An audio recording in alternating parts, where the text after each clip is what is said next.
नमस्ते मित्रांनो, आता जी तुम्ही क्लिप पाहिली ती आहे चिखला गावची, जे की लोणार तालुक्यामध्ये स्थित आहे, बुलढाणा जिल्ह्यामध्ये. इथे जी ताई त्या व्हिडिओमध्ये दिसते तुम्हाला, त्या ताईवरती छत्रपती शिवाजी महाराजांचा पुतळा काढण्यास विरोध करते म्हणून काही नराधमांनी अटॅक केलेला आहे मित्रांनो. त्यांचे वस्त्र फाडण्यात आलेले आणि हे अशी न्यूज आहे की मला सांगायला पण थोडस म्हणजे शर्म करण्यासाठी तर सोडा, ती खूप लांबची गोष्ट राहिली. पण असल्या ज्या बांगड्या भरून जे मर्द बनून फिरायले ते गावामध्ये, ज्यांनी की त्या ताईवरती कपडे फाडून त्यांना मारहाणीचा प्रकार घडवलाय, हा खूप आणि खूप निंदनीय तर आहेच, सोबत लज्जास्पद पण हा असा प्रकार चिखला गावामध्ये घडला मित्रांनो. ते पण का, तर छत्रपती शिवाजी महाराजांचा पुतळा काढण्यास विरोध का करतायत म्हणून.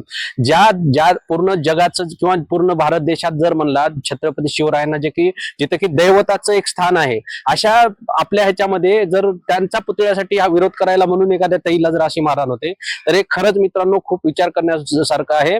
आणि मी म्हणतोय यांच्यावरती स्ट्रिक्ट ऍक्शन घ्यायला पाहिजे, कायद्याने तर करावं. आता जिथपर्यंत आताची अपडेट आली, 11 जणांना तात्काळ पकडण्यात आलेलं आहे. आणि सोबतच त्या गावचे सरपंच, आता सरपंच सारख्या पदावरती तुम्ही आहे, तर त्या मूर्खाला मला एक प्रश्न विचारायचा आहे. जेव्हा तुम्ही हे करत होतात, सरपंच पदाचं शपथ घेत होता, तेव्हा तुम्ही जे संविधानाला हे करून घेतलेली शपथ आहे, त्याच्यात तरी थोडी लाज ठेवायला पाहिजे होती. तुम्ही एका स्त्री होती हे करताय, त्यांचे कपडे फाडून त्यांना मारहाण करताय का, तर फक्त आणि फक्त छत्रपती शिवरायांच्या पुतळ्याला काढण्यास विरोध केला म्हणून.